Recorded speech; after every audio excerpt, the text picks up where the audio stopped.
Hi, I'm Baldwin Berges of Silk Invest. I'm here with Jean-Christophe Lermusiaux of Visor Capital.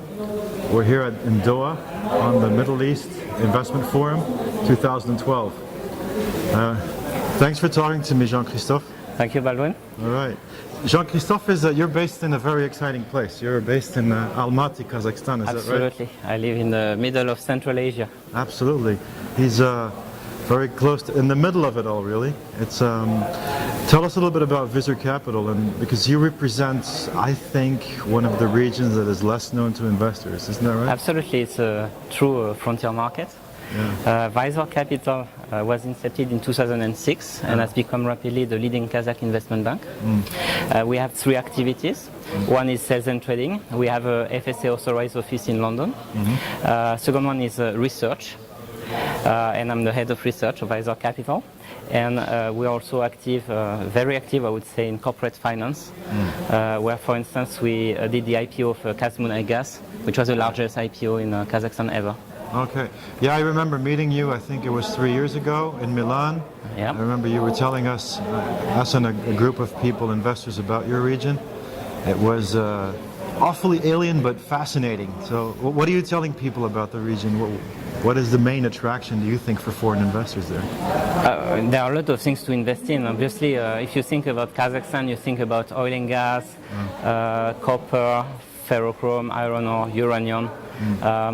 To make it simple, I think that more than half of the periodic table is on the ground in Kazakhstan, so it's already fascinating in itself. But you have a lot of other opportunities in the region around. We cover 6 frontier markets like Mongolia, Georgia, Uzbekistan, Kyrgyzstan now. And also, I would say, if you are selective, it's one of the few regions of the world where you can really make a difference being a good stock picker. Right. Right, you really have to get into depth because it's very far away. Not only mental, but literally it's far away, isn't it? It is. What is, because I think it's sort of traditionally over history of mankind, that region was always the connector between the Orient and Europe and the Middle East, right? Do you see that coming back? How should an investor play it? It's very true. In fact, I think it's due to the fact that Kazakhstan is the largest landlocked country in the world. Right. So I think it's historically it has been linked to obviously Russia for a couple of hundred years. But if you take the Kazakh language, it's a Turkic language, so it's linked to all those countries till Turkey. Right. And obviously it's very close to China, and China is buying more and more from Kazakhstan. So it's really a kind of a convergence point. And I would say in terms of politics, it was so important to balance the relationship with all those regions, and obviously with Western investors as well, which has been the case so far. Right. Well, it's everybody's darling, it looks like that, right?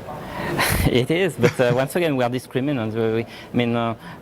I live in Almaty, I live in Kazakhstan, I appreciate it, but I try to be realistic as well. It's a frontier market with a risk it involves, and I would say the degree of risk varies so much around the Stan countries, Mongolia, Georgia, and fast.